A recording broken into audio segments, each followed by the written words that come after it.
Hello everyone. So, um, it's Kitbash time. So, I'm going to be doing several of these videos. I'm building 3 of the Kitbashed starships from Deep Space Nine, Deep Snore 9, and this is the first one. This is the one that's the most complete, and this is the USS Curry. So, I'm going to be cutting here in between different segments. So hopefully it makes sense. I apologize if it doesn't. So let's talk very quickly about the USS Curry, its origins. Here's a picture of it, and I'm going to put a few pictures of the actual studio model.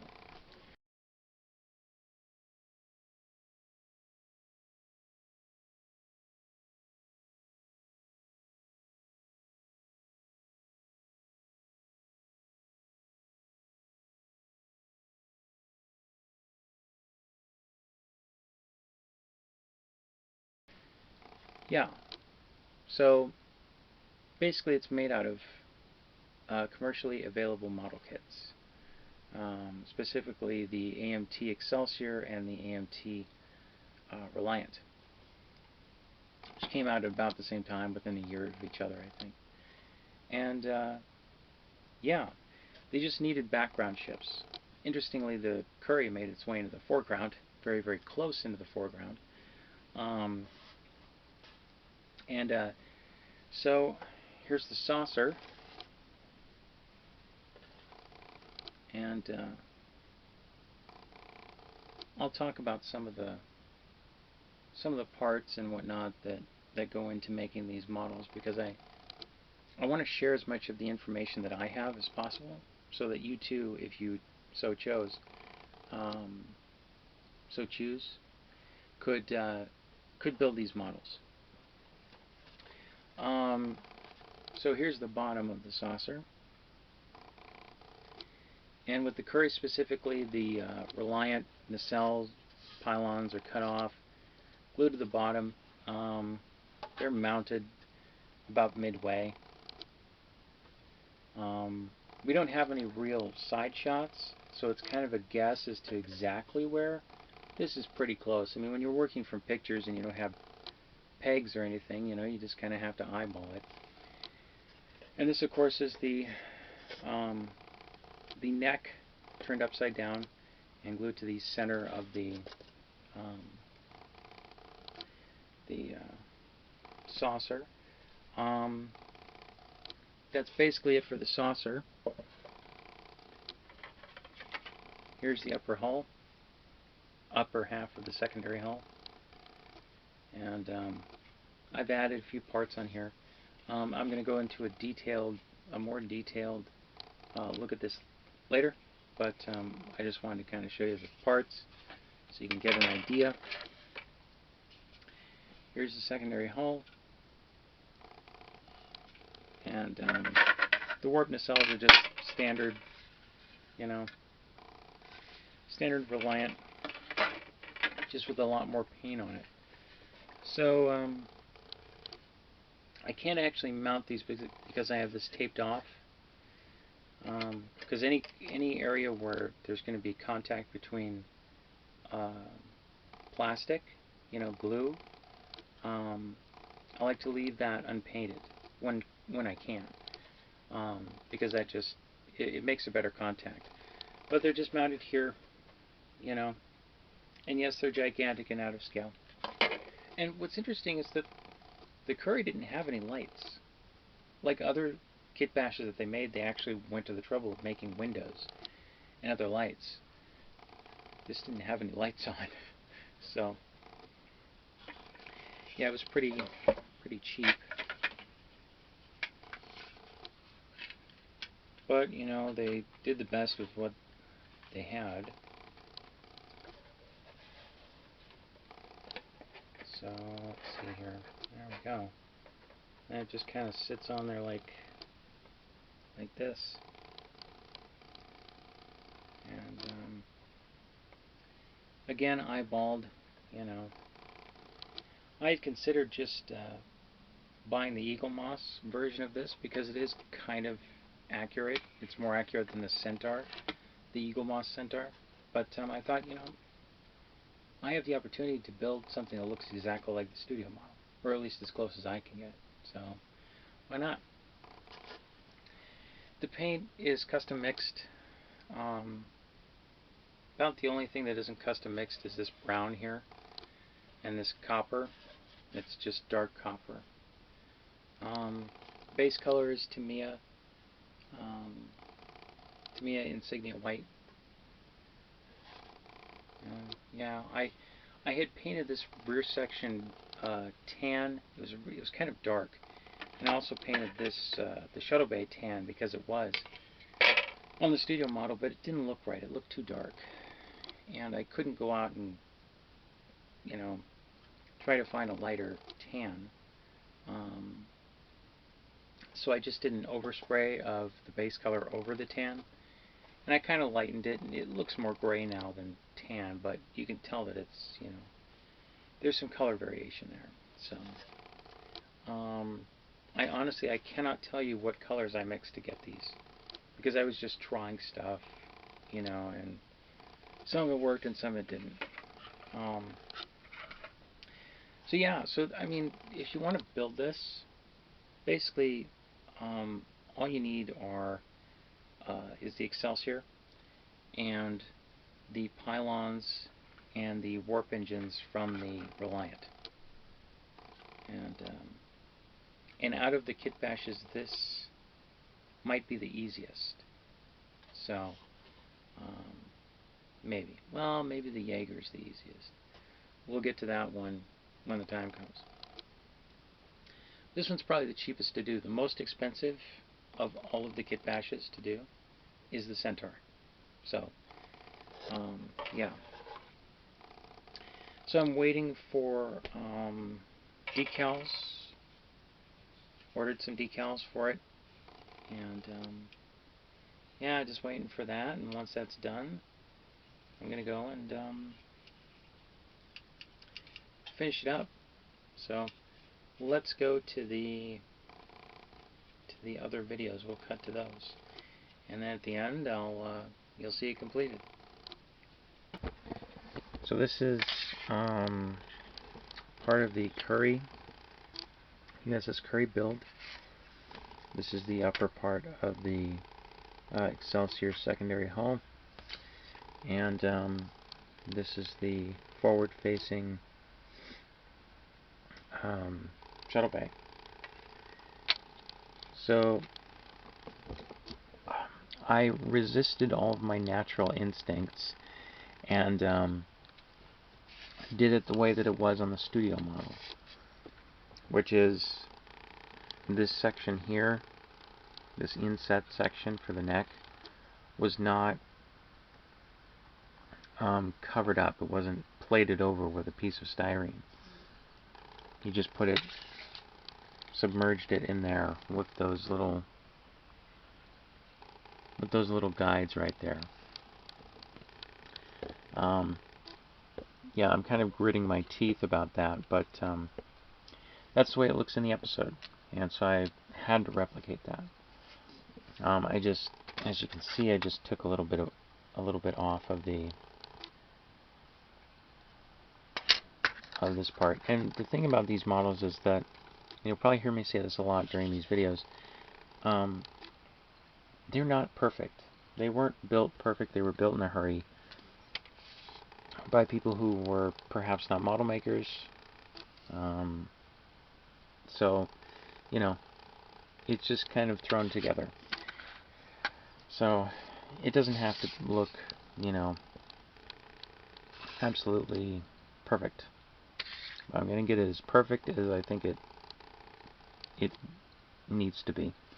So, there's one problem here. You have all this space behind it. Well, on the actual model here, you can see right here, that's this piece. This is the rearward facing torpedo launcher, I guess, for the Excelsior. Just put right in there. And it's put in there, it's facing forward. Like this. But I don't really like that. One, because there's a gap back here that I'd have to fill up. And two, all of your detail is going in the opposite direction. So I'm thinking that I want to deviate from the studio model just a little bit. And have it facing this way. Have the interesting side facing out. So, yeah. So that's my plan here. As you can see, though, there's a nice big gap because this part is too tall. It's specifically the edges here on either side, which, if you can see, they've been kind of rounded off. I've been sanding them down with just your standard sanding stick. I get these at the dollar store. Sometimes you can get like 10 of them for $1 or something. So yeah, that's where I am now on the curry. So in this part there's a hole, and normally that's where the pylons would attach, but because I'm not going to be using the Excelsior pylons and they're not going to be mounted here, the neck is actually going to be mounted here. So I have this big hole. Now on the studio model, Dan Curry used a shuttlecraft from the AMT Star Trek V, Star Trek VI model kit to cover up the aft end of this hole. Well, I don't have that model, and I don't plan on buying an entire Enterprise A just so I can get it. So what I'm going to do is I'm going to fill it with sheet styrene. Sheet styrene is nice, it's cheap, and plentiful. So I've already got my oval here, but I achieved it by simply laying the part over a piece of sheet styrene and using a Sharpie ultra fine point. And you'll want to use a Sharpie, because if you use just a regular like ballpoint pen,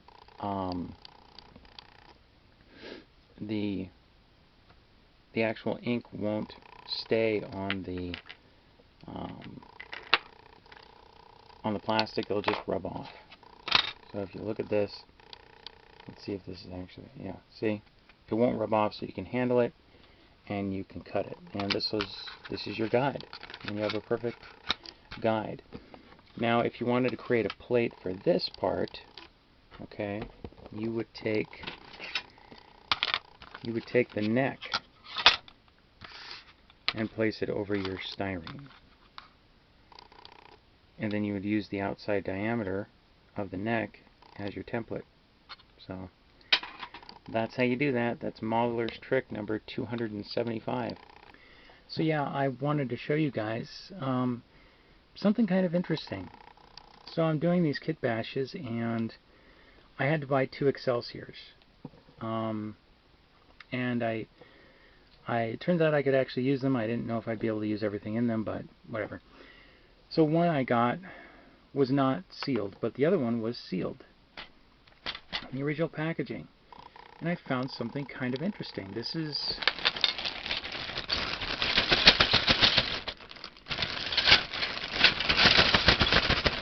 completely sealed, okay?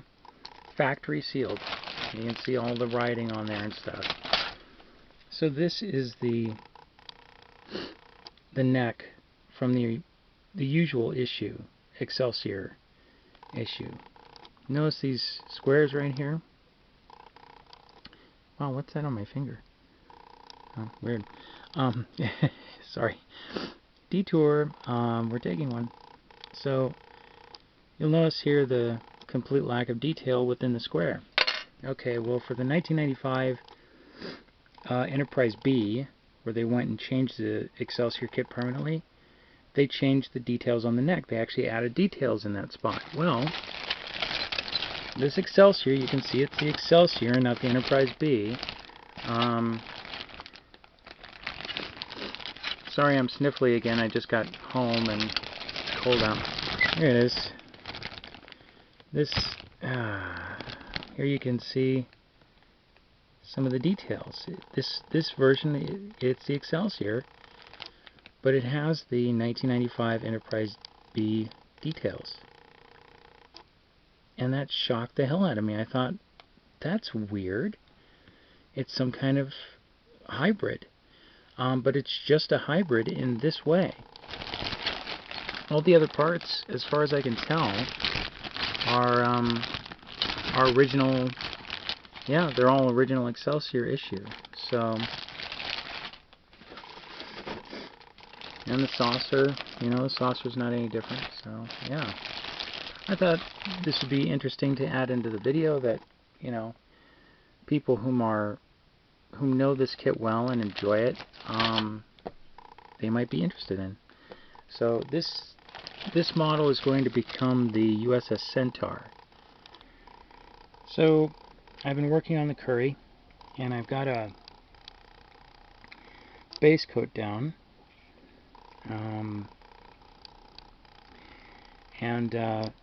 interestingly, the camera is actually making this look a lot more blue than it is. It's actually really more of a very pale blue, kind of gray. I spent about an hour mixing the color. I had to put in another container that I had emptied trying to mix it, and I labeled it this, Starfleet. Turns out I made a color that was actually pretty good for a Starfleet ship, a traditional Starfleet ship. This ship, as you will see, is not traditional. This has some browns on it, some tans, a bunch of other stuff. But I wanted to kind of show this off a little bit. So this is the secondary hull, as you can see. And my base coat is insignia white, by the way. I'll probably say that later on. But, yes, it's not exactly your standard Starfleet color scheme. But this part here is actually, because I had to buy 2 Excelsiors because of I'm building the U.S.S. Centaur as well. The aft end of the secondary hull, the top piece for it, on the Curry, there was a second one mounted underneath, and this is where you can see I mounted the stand, or I will mount it.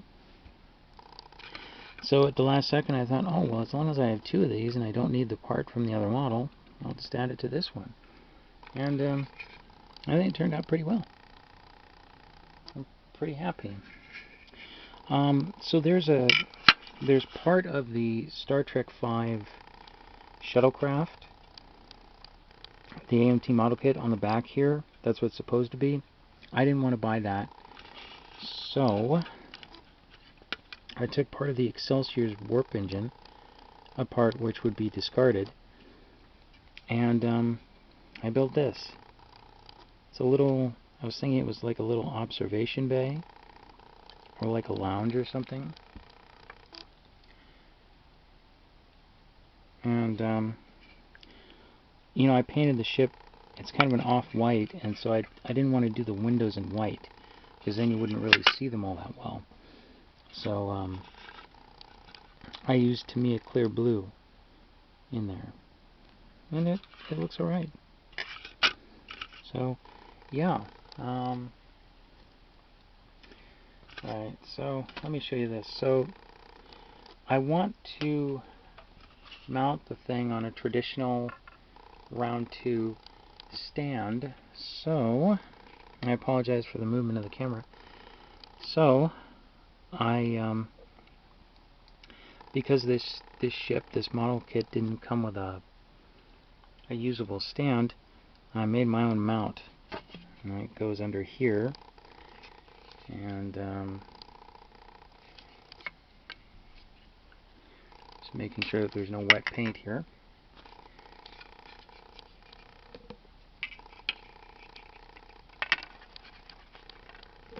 I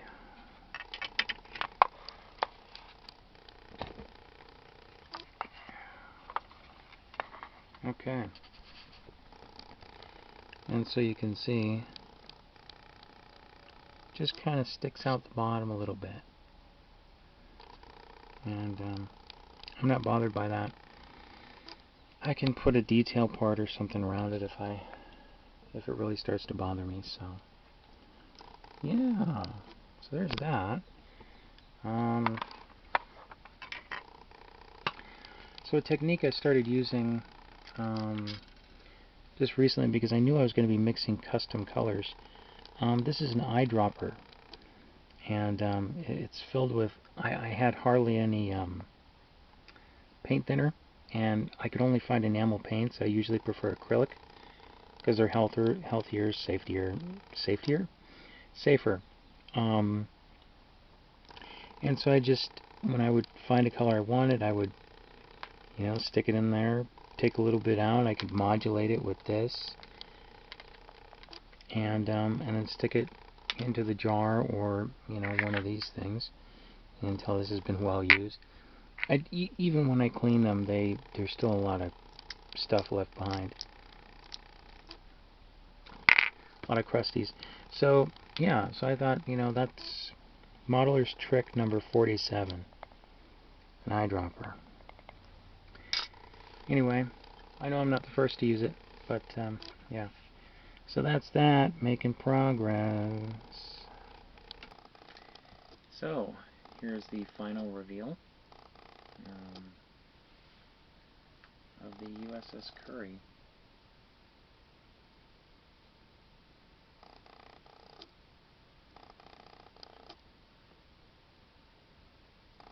I'm pretty satisfied with it. Most of the pictures I've seen of it, reference and whatnot, are from a distance, and so when I displayed it in my home today, I specifically kept it at a distance, and yeah, it looked like the real deal with Bill McNeil. Yeah. The base color, I probably mentioned this before, but I'll do it again. The base color is Tamiya Insignia White. It's a very close match, as far as I can tell, for the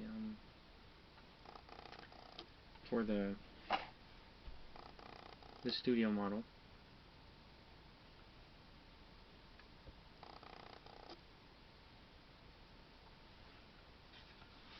One of the engines, this engine is a little crooked.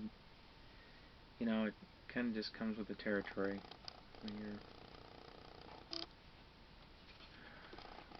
when you're building the AMT Reliant. I did use fluorescent red in the back here for the impulse engines.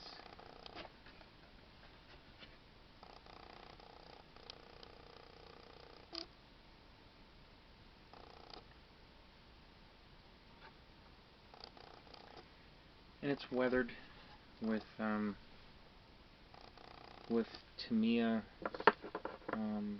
Panaline accent color. And I didn't use the small applicator. I actually used a paintbrush and dipped it in there, and brushed it over the hull, and then wiped it away.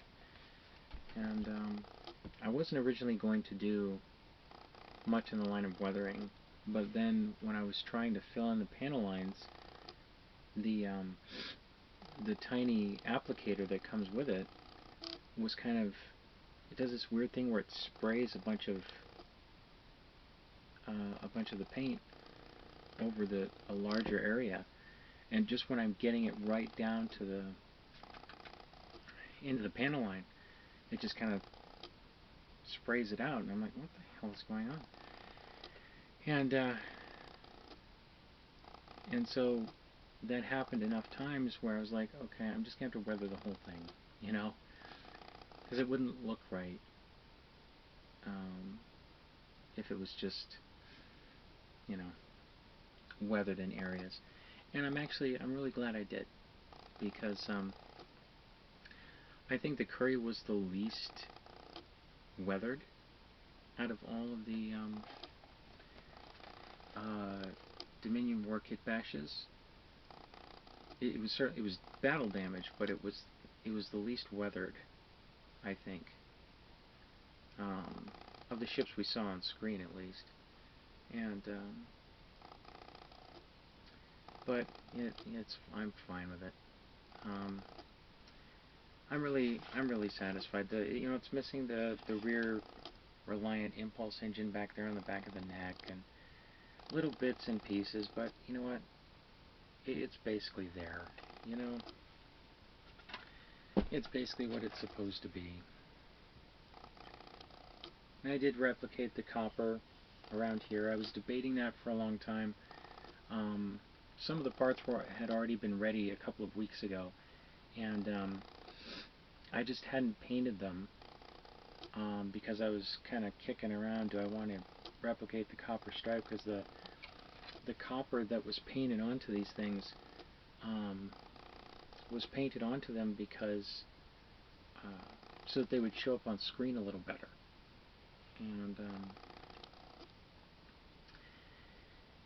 And it's kind of, you don't really see it. You don't see the copper a lot in the episode. I mean, it's just on screen for a few seconds. But if you look at screen grabs, you can kind of see it. So for me, that made it necessary to replicate. And I did dull coat certain areas, not the whole thing, just certain areas, and especially where the decals were, even though the decals here are still a little bit shiny. But I actually taped this off so that it would maintain that sheen. So, yeah. It's definitely interesting. And, not a whole lot of modelers, from what I can tell, have tackled this. Or if they have, they haven't chronicled it on YouTube. So, I saw that as an interesting possibility. A lot of these blues and grays, a lot of them are blue-gray, but a lot of these blue-grays that you're seeing are custom mixes, so I don't have any reference for them, because I mixed a number of different colors into them to get these various shades. I did take a cue down here from the Eagle Moss replica. I had stripes that were actually originally connected to this, and so I thought, I'll just put them on the bottom because I have them. And it may not be accurate, but I think it looks cool. So I also have some stripes up here, and just to add visual detail and interest to it, make it look and feel more like a Starfleet ship, perhaps more finished. But yeah, that's it. That's it for the USS Curry. I didn't put the name on it just because I didn't have the correct font. And you couldn't really see it on screen. It was never mentioned on screen, so it could be named anything, really. I mean, the U.S.S. Centaur was labeled as U.S.S. Buckner, so, but, yeah, it's certainly something unique to have in the collection. So, yeah, and it's not too expensive to replicate, and it kind of, although not as much, it kind of helps you with your kit bashing skills, your scratch building skills, your, that kind of thing. The Centaur it will definitely test all of your skills. And that one's coming up next. I have it largely assembled. So yeah, and I'll be doing the Centaur and the Jager next. Because I had to buy certain kits for the Jager, or I had to buy certain parts for the Centaur, and those parts were also used on the Jager, so I thought, what the hell, you know, I got a Voyager saucer for free and things like that. So I thought, well, I'll build this one, because I was just going to do this one originally, and then I saw that someone had ID'd all the parts for the Centaur. So I thought, you know, I'll build that. And it kind of snowballed. So, yeah, anyway, that's it for this one. Thanks for watching, everybody.